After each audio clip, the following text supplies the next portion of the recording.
আসসালামু আলাইকুম ওয়া রাহমাতুল্লাহি ওয়া বারাকাতুহু। ওয়ালাইকুম আসসালাম ওয়া রাহমাতুল্লাহি ওয়া বারাকাতুহু। যদি কোনো আইনজীবী কোনো অপরাধী ব্যক্তিকে জেনে শুনে তাকে নিরপরাধ প্রমাণ করে, তাহলে সেই অপরাধী ব্যক্তি যেই পাপ কাজ করেছে সেই পাপ কাজের যে শাস্তি হবে, তাকে যে সেই কাজ থেকে বাঁচাইলো সেও সমান পাপের ভাগীদার হবে। আমাদের দেশের আইনজীবীরা যদি এই চিন্তা করে আমি কোনো অপরাধীর পক্ষ নেব না, আমি ন্যায় বিচার প্রতিষ্ঠা করব, সে যদি অপরাধী হয় তাকে অপরাধী সাব্যস্ত করব, সে যদি অপরাধী না হয় তাকে নিরপরাধ সাব্যস্ত করব।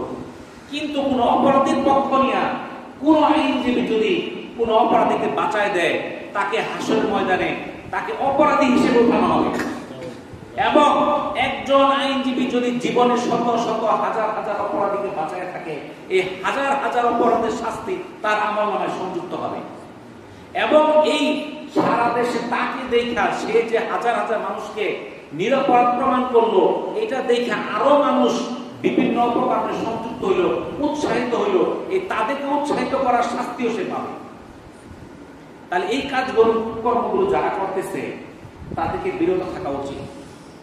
আমরা কোন আইনজীবী যারা আছে তারা যেন জেনে শুনে কোন অপরাধী ব্যক্তিকে বাঁচানোর চেষ্টা না করে। যদি আপনার আখিরাতের উপর বিশ্বাস থাকে, যদি আপনার হাসরের বিশ্বাস থাকে, বিজানে বিশ্বাস থাকে, যদি আল্লাহর উপর বিশ্বাস থাকে, কোন আইনজীবী যেন কোন অপরাধীর পক্ষ নিয়ে তাকে নিরপরাধ প্রমাণ না করে। ওয়া আখিরু দাওয়ানা আলহামদুলিল্লাহি রাব্বিল আলামিন। আসসালামু আলাইকুম ওয়া রাহমাতুল্লাহি ওয়া বারাকাতুহু।